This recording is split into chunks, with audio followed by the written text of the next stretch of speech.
Sable, Episode 6, Mortum, Emporium. Mr. Pimblebrooks was a thin, weaselly man with a hooked nose and a permanent grimace that seemed like it was just about to rip his cheeks apart. Always dressed in a dirty pinstriped suit, he seemed more like a man living on the street than someone with the wealth he had owned. His face was buried deep inside the morning paper, muttering under his hot breath. His eyes scanned the main article, hands beginning to shake as he read lower and lower. The rattling of the paper was growing so loud that the other person beside him reached up and ripped it from Pimblebrook's hands, tossing it to the cobblestone streets below. "What the hell is your problem this morning?" The man, dressed in a white suit that was a perfect contrast to his complexion, whispered as he tried to keep himself calm in front of the large crowds on the docks. "You've been reading and rereading that same article ever since we got here." A few guards walked past, the handsome man giving them a reassuring grin before glaring at the person beside him. There was a slight pause as the rail-thin man almost considered reaching down and grabbing the paper from underneath his partner's boot. "It's a bad omen. A bad, bad omen," was his only response, clearly not making any effort to hold his composure around the bystanders. "Did you actually read it, Mr. Voorhees? Did you? Fire!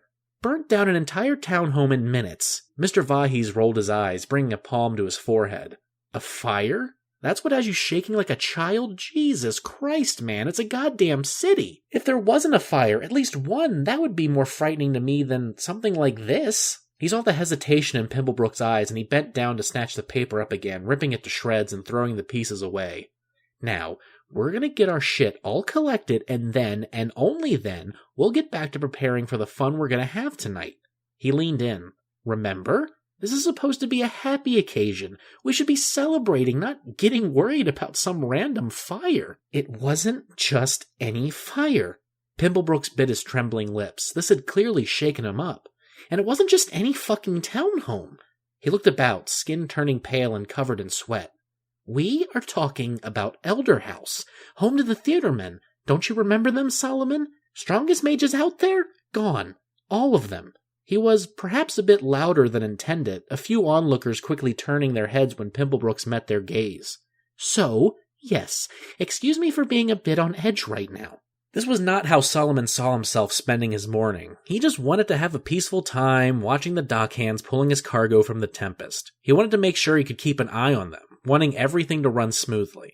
Plans always had a funny way of changing when you least needed them to, though. "Richard, I'm only saying this once and once only, so please, do me a favor and listen. We are fine.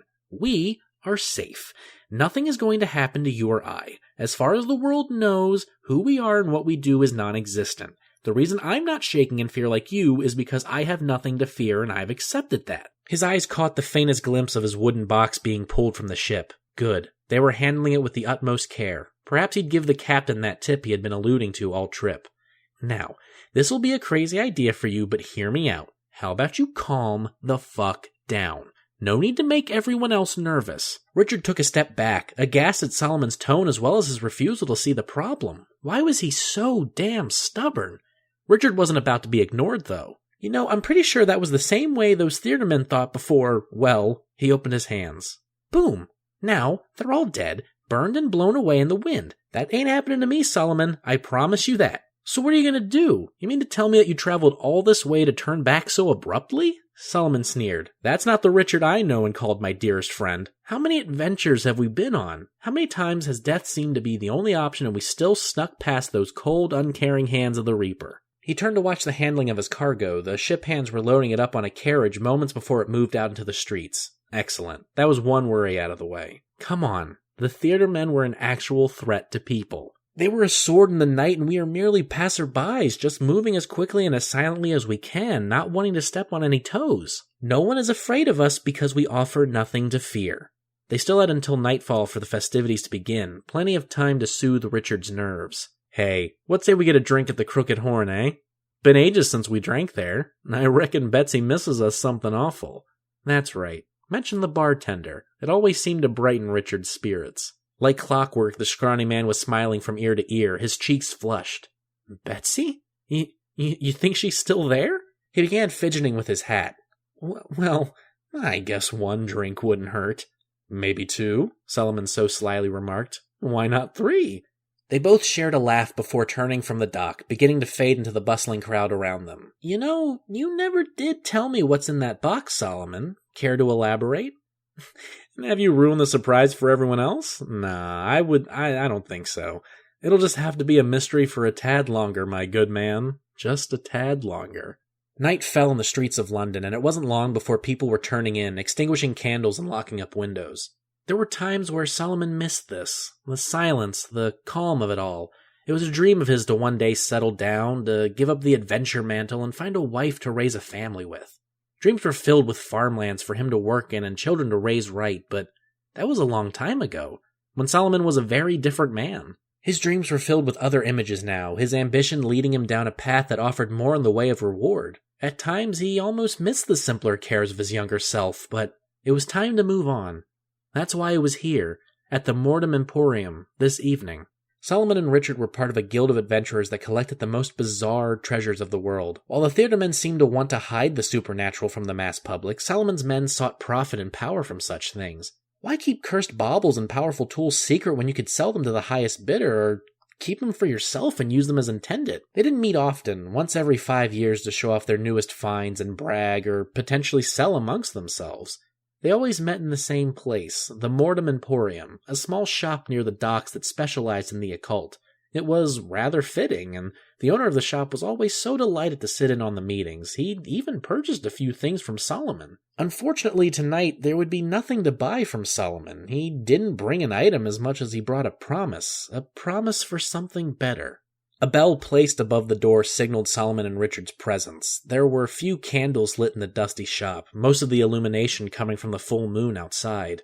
It seemed empty, the counter vacant and nary a soul pursuing the rows of trinkets. When the door closed behind them, Solomon brought a hand to his lips, whistling a few notes, and Richard soon followed suit. It wasn't long before a door opened in the back, and a small man hobbled through the opening, heading towards the counter. He was hunched over, and the wrinkles on his face made him look ancient, like he belonged on the shelf more so than running the shop. His lips were in a permanent grin, his teeth always on display for those who walked into his shop. Solomon wondered if Tanis Willow had ever had a bad day in his life, and the answer had to be a hard no. There was no way this man had ever experienced anything that wasn't pure bliss. "Ah," Tanis wheezed, walking towards the two taller men, pulling them in embraces.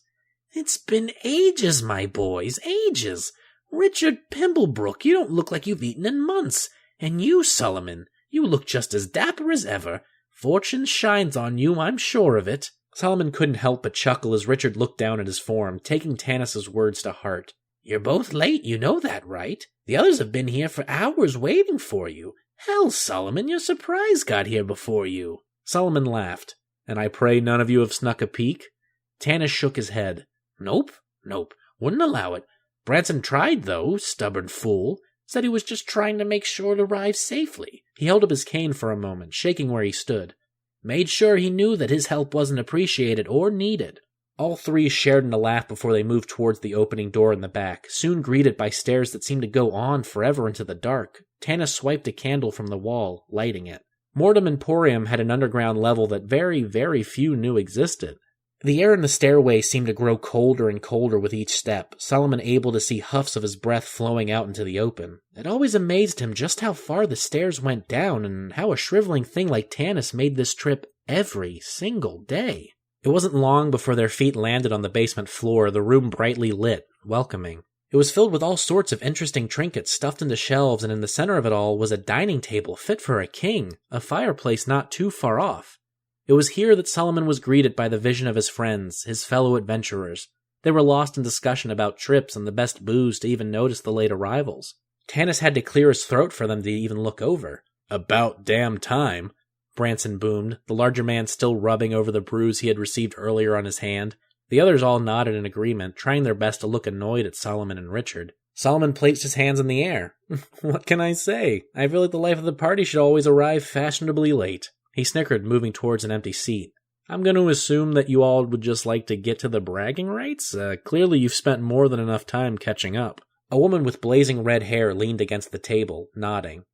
"That we have. How about you get to open that big old box over there? I'm sure we've all grown curious about it."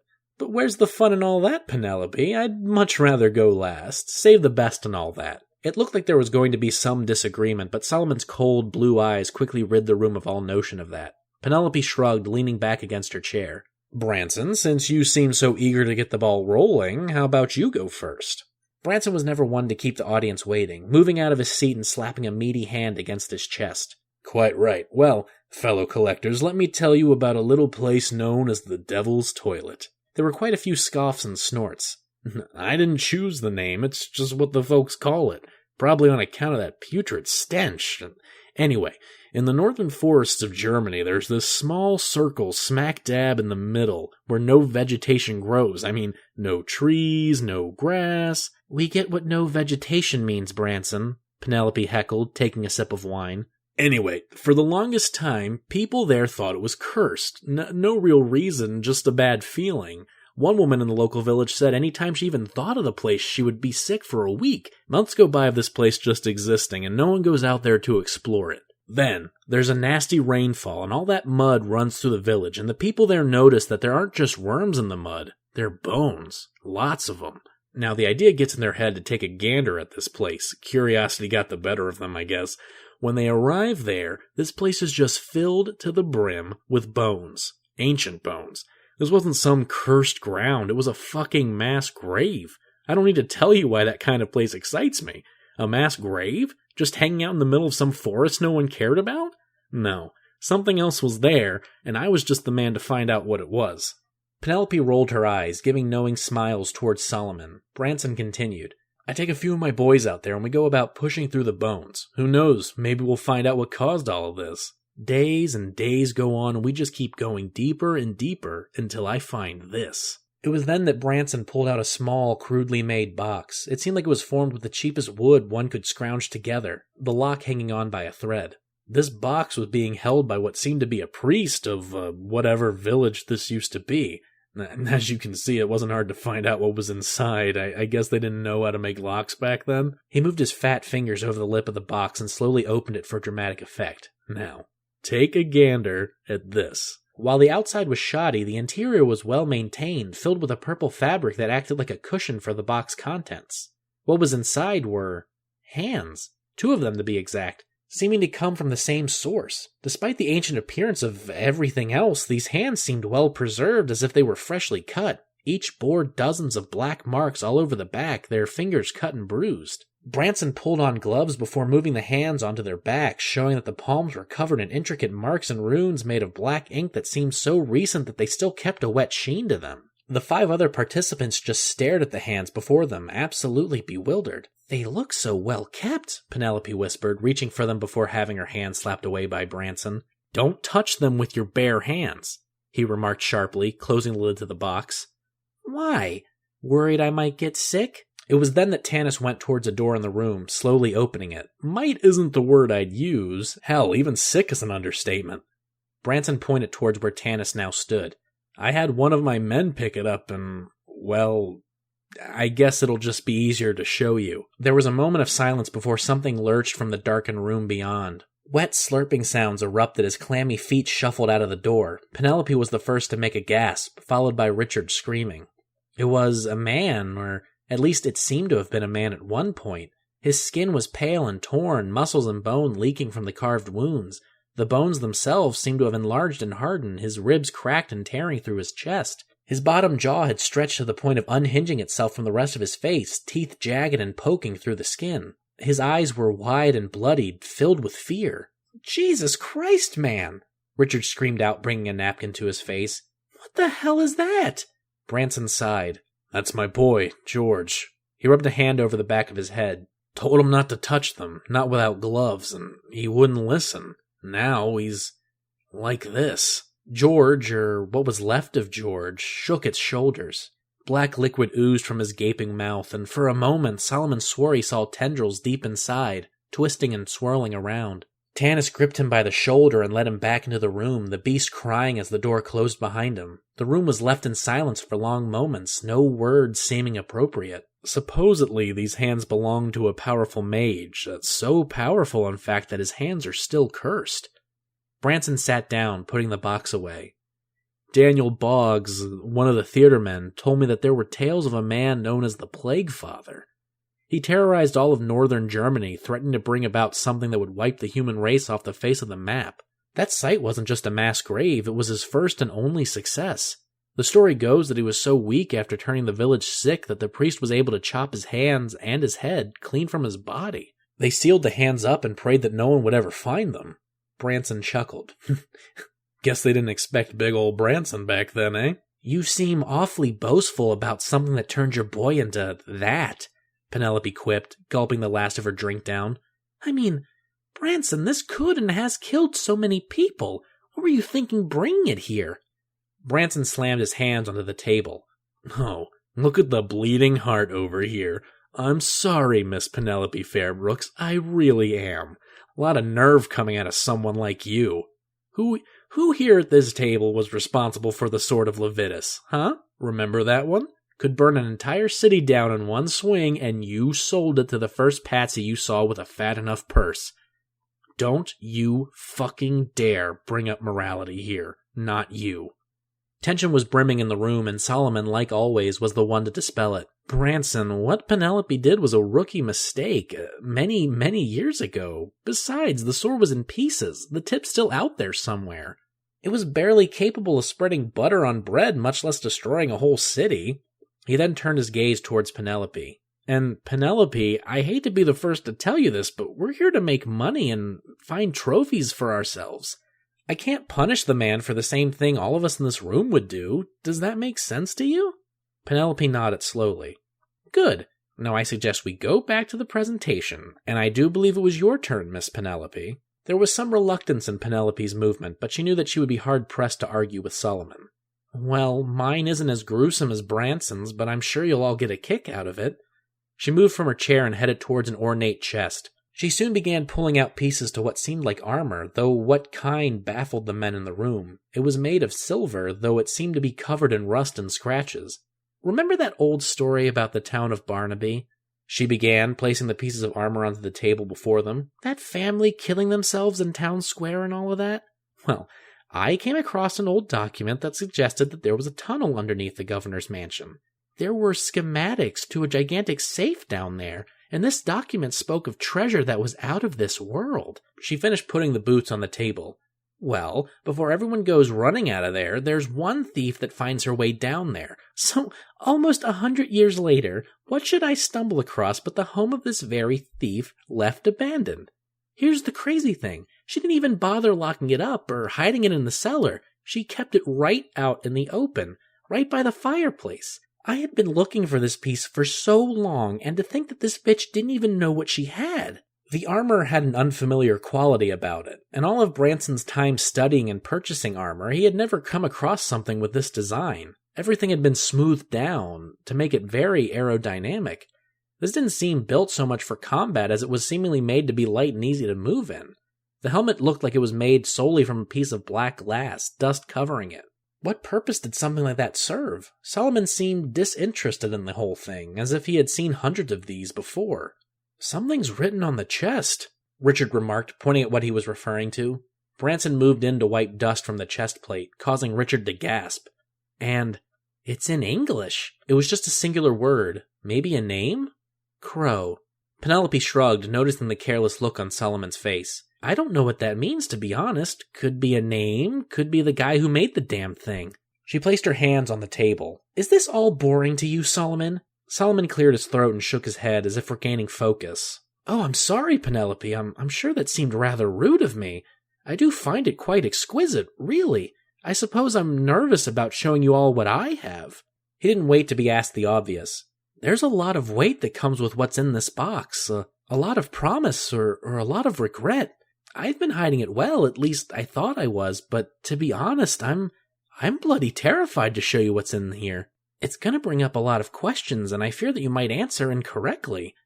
Everyone was left stunned, raising eyebrows. Solomon looked towards Tanis, giving him a nod. Tanis moved as quickly as he could, wheeling the large box up towards the group.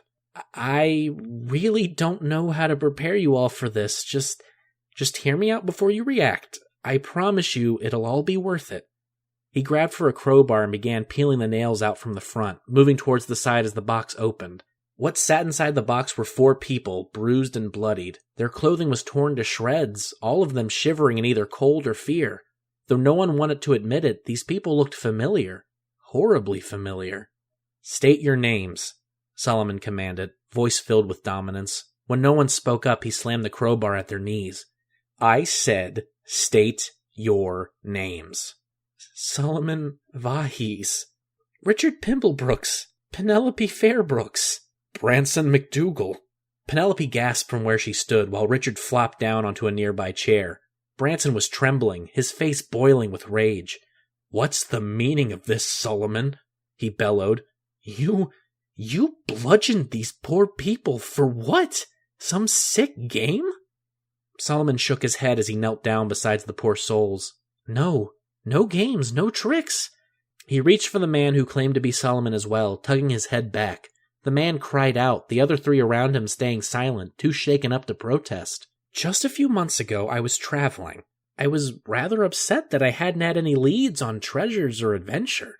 I end up in this forest just outside of Germany, and I come across a man in the middle of the path."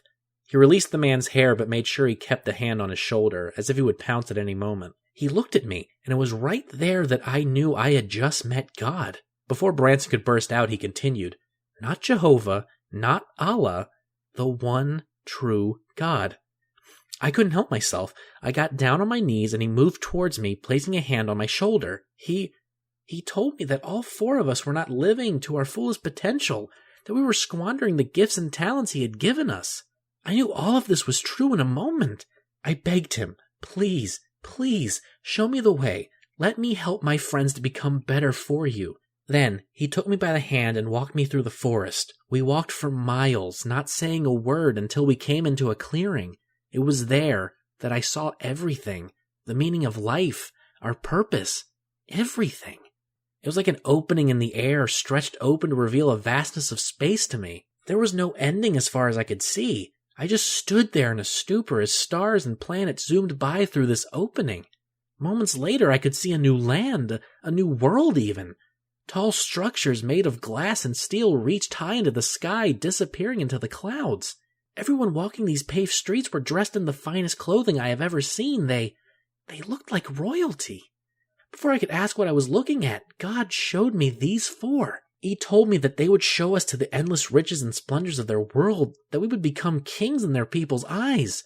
All we have to do is meet the Lord in Barnaby. That's where he'll take us all to our new home, our new empire.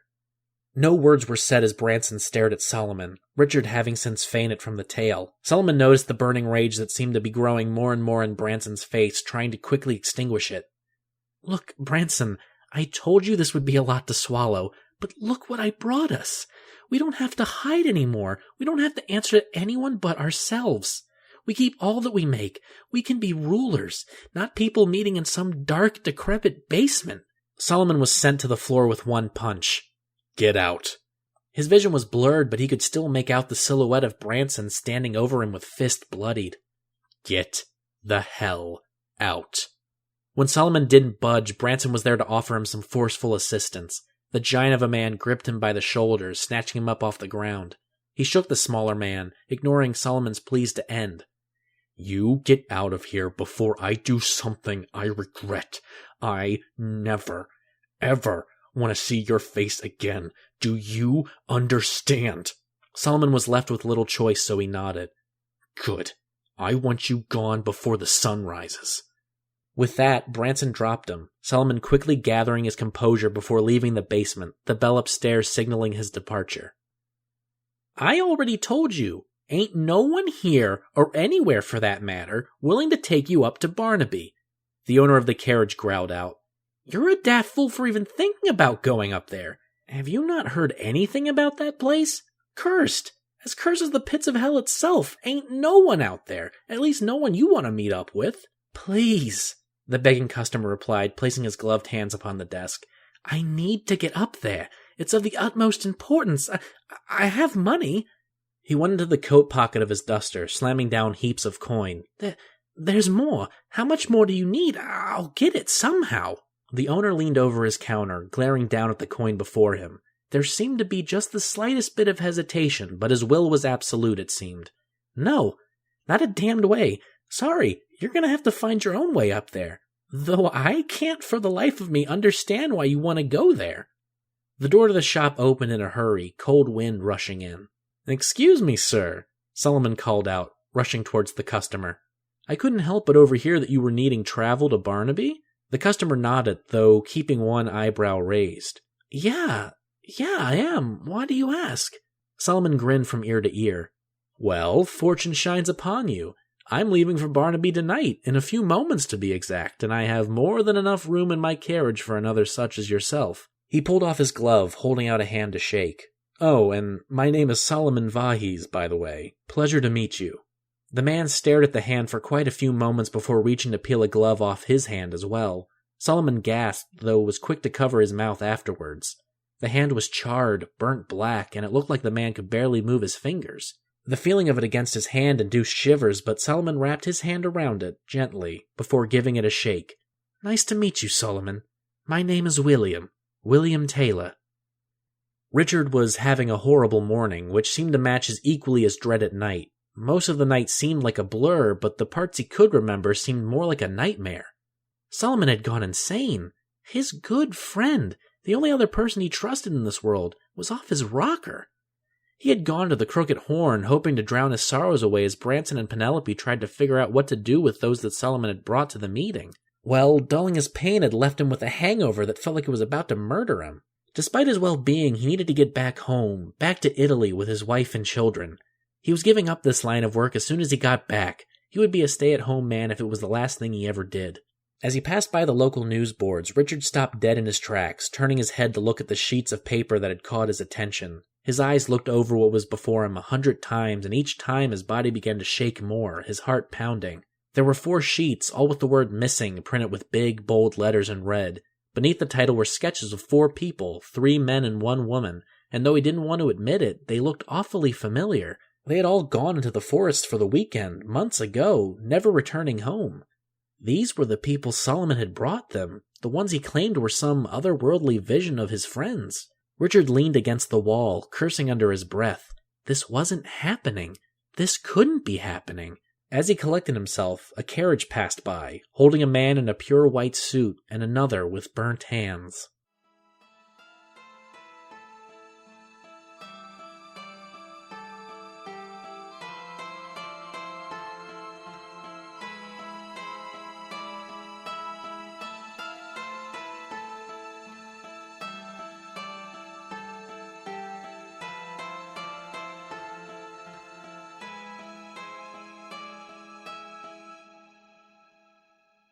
Sable was written and narrated by me, Lane Lloyd. If you'd like to follow the show or just follow my antics, you can always find me on Twitter at @the_Lane Lloyd. That's LANELLOYD. Sable's theme song, Unfamiliar Places, was written and performed by Alex Langford and Trevor Eilers, and you can find a link to the song in the show notes. You can always find Sable on iTunes, Stitcher, and now Google Play Music, as well as pretty much anywhere else you can find podcasts. This week has been hard on me. As you know, or maybe you don't know, I don't, depending on where you're listening, there was a shootout at a LGBT bar in Orlando, and I think it was 50 that had died. Maybe 53. I'm sorry, I lost track of the number, which is sad. It was very hard for me. I almost didn't do the episode this week, to be honest, but I felt I would probably go more insane if I didn't. But if you care about humanity at all, I would suggest donating to... There are a few funds out there. There are a few charity runs out there that you can donate to, and I really think it's in your best interest to give even a little bit, whatever you can, to help these poor people with a loss I couldn't even fathom. I'm really sorry to end the episode on that note, but I felt like it had to be said. Thank you guys for listening. If you liked the show, please comment, share, and rate us. Did I already say that? I have no idea. There's a lot of noise downstairs. I have no idea what's going on. Anyway, I'm Lane.